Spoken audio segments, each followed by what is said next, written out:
Welcome to my channel.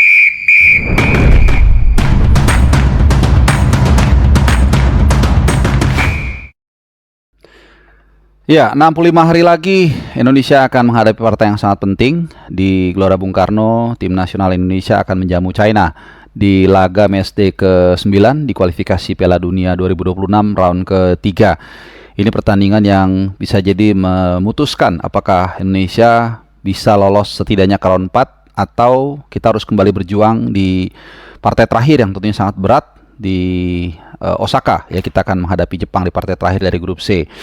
Ya, 65 hari ya, waktu yang mungkin kerasanya masih 2 bulan lebih ya, tapi seperti yang berkali-kali juga sempat gue sampaikan, waktu kita nunggu partai Australia dan juga Bahrain itu nggak kerasa ya, 4 bulan bahkan mengganti tahun, tapi tiba-tiba udah di ujung udah di ujung pertandingan, dan kali ini pun demikian. Jadi kita akan sedikit mereview mungkin apa yang sudah kita lewati selama ya beberapa hari yang lalu atau dua minggu terakhir lah ya, setelah kita mendapatkan 2 hasil yang berbanding terbalik, tapi kita bersyukur karena setelah kita kalah dari Australia 5-1, hasil yang tentunya hampir saja mengubur mimpi Garuda ya, untuk terbang tinggi di Amerika Serikat, Kanada dan juga Meksiko 2026, tapi kemudian kita bisa bounce back mengalahkan Bahrain dengan skor 1-0 melalui gol tunggal dari Oli Romney. Ya, tapi ada beberapa hal yang mungkin menarik untuk kita bahas di sini. Jadi yang pertama tentunya kita semua sudah tahu Lino dan juga Martin Paes itu dipastikan tidak akan bisa tampil lawan China 5 Juni mendatang. Tapi nanti tanggal 10-nya lawan Jepang bisa. Dan sudah dibahas di berbagai platform. Tadi pun gue baru saja live di Metro TV dan di situ juga dibahas soal penggantinya. Ya, ini juga rasa-rasanya juga sudah dapat gambarannya.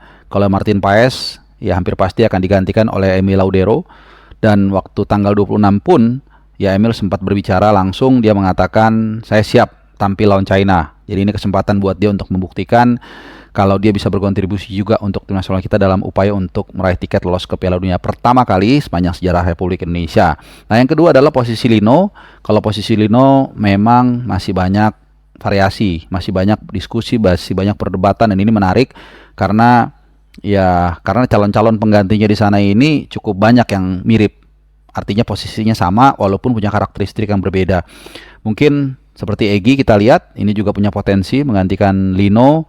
Ada juga Dean James, tapi Dean James mungkin untuk dia isi posisi kiri, kemudian Ragnar yang akan nanti memerankan peran Lino.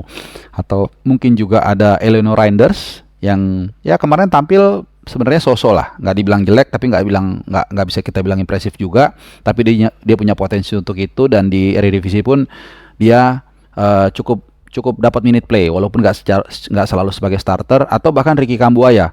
Jadi ada yang mengusulkan juga Ricky dimainkan berduet dengan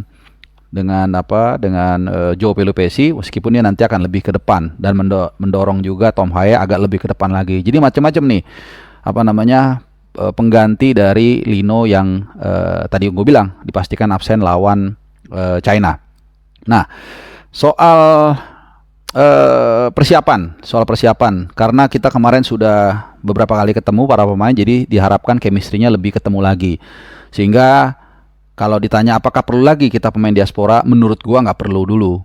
Dan soal Tristan pun sudah dikonfirmasi oleh PSSI, itu kabarnya itu belum ada arah ke sana gitu. Jadi menurut gue sih nggak ada masalah, karena tim yang ada pun saat ini sudah cukup mumpuni, bahkan tiap posisi itu udah ada lebih dari 1 pemain mungkin yang punya kemampuan yang mirip, bahkan ada yang 3, bahkan ada yang 4 ya, seperti di bek kiri seperti yang gue bilang tadi itu ada berapa ya, ada Pratama Arhan, ada Sven Patinama, kemudian ada Dean James, dan juga ada Calvin Verdong yang tidak tergantikan di sana. Malah pemain-pemain lain itu bisa mengcover juga kalau diperlukan, seperti Kevin Dix juga bisa bermain di kiri, Justin Hubner juga kalau diperlukan bisa main di sana. Walaupun Hubner gue tahu lebih pas dan udah gak usah diganggu-gugat bermain sebagai CB kiri.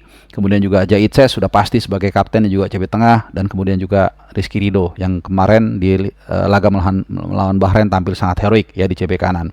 Nah, kemudian soal Joe Pelupesi gue rasa juga benar-benar menyita perhatian. Dia tampil sangat luar biasa, dan mungkin dia juga salah satu missing puzzle yang kita cari selama ini, sehingga membuat duetnya dengan Tom Haye ini benar-benar sangat kompak, sangat efektif, dan membuat Tom Haye juga bisa lebih naik ke depan, memberikan kreativitasnya, termasuk juga satu kipasnya ke Lino yang kemudian dijadikan assist melalui gol dari oleh Romney. Nah mungkin di sisi kanan, nah ini ada variasi, bisa Kevin Dix, bisa juga Sandy Walsh. Tapi kalau kita lihat so far kelihatannya Patrick Kluivert favor ke Kevin Dix. Ya kemarin pun dia tampil bersama Copenhagen dan mengemban ban kapten. Jadi nilai plus dari dia sebagai pemain inti di Copenhagen, walaupun terakhir kadang-kadang main dari bangku cadangan.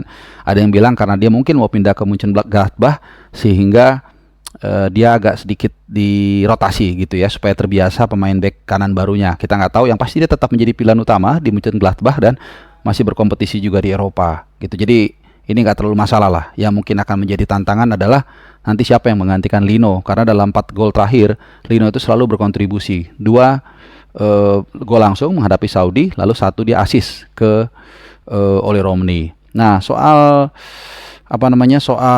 kepelatihan nih, kepelatihan ini juga banyak yang bertanya nih. Soalnya kalau kita lihat pertandingan ataupun gaya bermain saat kita menghadapi Australia dan juga Bahrain itu berbeda. Ada yang mengatakan saat di pertandingan pertama itu sebenarnya lebih kepada mindsetnya atau standing pointnya Patrick Kluivert yang ingin menyerang. Karena kalau Alex Pastoor kelihatan itu tidak akan dilakukan. Dan berkali-kali juga gue mengatakan di musim terakhirnya dia bersama Almere City, 2 musim terakhir, jadi dia bawa promosi Almere City, promosi ke Eredivisie. Kemudian tahun berikutnya juga bertahan di Eredivisie, dan itu adalah promosi pertama dia loh, Almere City ke Eredivisie sepanjang sejarah.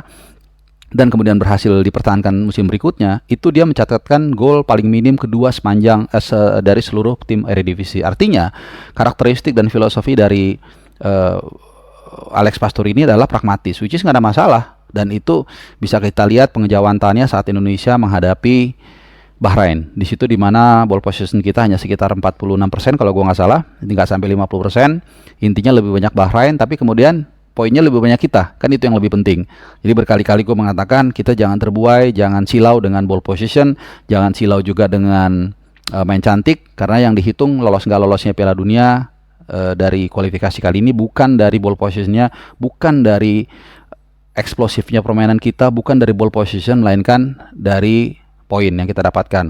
Malah kalau kita lihat sedikit data, setiap kita bermain dominan, setiap ball position kita tinggi, seperti menghadapi China, menghadapi Australia, kita malah kalah begitu loh. Jepang pengecualian lah, karena Jepang sudah 2 level di atas kita mungkin. Jadi gak ada masalah tuh kita melawan Saudi misalnya di pertandingan yang kedua, kita kalah ball position tapi kita menang. Kemudian juga lawan Saudi di pertandingan pertama, walaupun kita kalah ball position tapi kita curi poin. Kemudian terakhir juga demikian lawan Bahrain. Jadi yang terpenting adalah bagaimana kita bisa memenangkan pertandingan lawan China nanti tanggal 5 Juni. Nah, soal bagaimana nanti, apakah kita punya peluang untuk lolos sebagai runner up atau lolos otomatis ke Piala Dunia? Menurut gua urungkan dulu atau simpan dulu ambisi dan ekspektasi tersebut. Ada baiknya kita ngelihat dulu yang ada di depan kita. Ibarat anak tangga, ya kita naikin dulu nih satu persatu. Kalau nanti lawan China kita berhasil, mudah-mudahan kita berhasil, maka nanti baru kita bicara bagaimana untuk menapaki kemungkinan kita mengalahkan Jepang, walaupun itu susah gue tahu, atau mungkin bermain imbang. Dan soal nanti bagaimana format kita di round 4 ya, kalau kita lolos itu juga mungkin nanti akan kita sisihkan sedikit ya. Walaupun dari informasi terakhir yang gue coba kulik ya, ini nanti ya hampir pasti kita akan main di tempat yang netral. Jadi gue berharap ya kalau kita lolos ke round 4 jangan sama satu grup sama Qatar gitu, karena pertama kita nggak akan main di Qatar, ini akan jadi satu kerugian, karena kalau kita nggak segrup dengan Qatar, kita mungkin main di Qatar. Dan itu akan menjadi keuntungan karena banyak sekali fans kita di sana, dan kita sudah buktikan berkali-kali itu sangat mujarab ya untuk mendongkrak mental para pemain kita.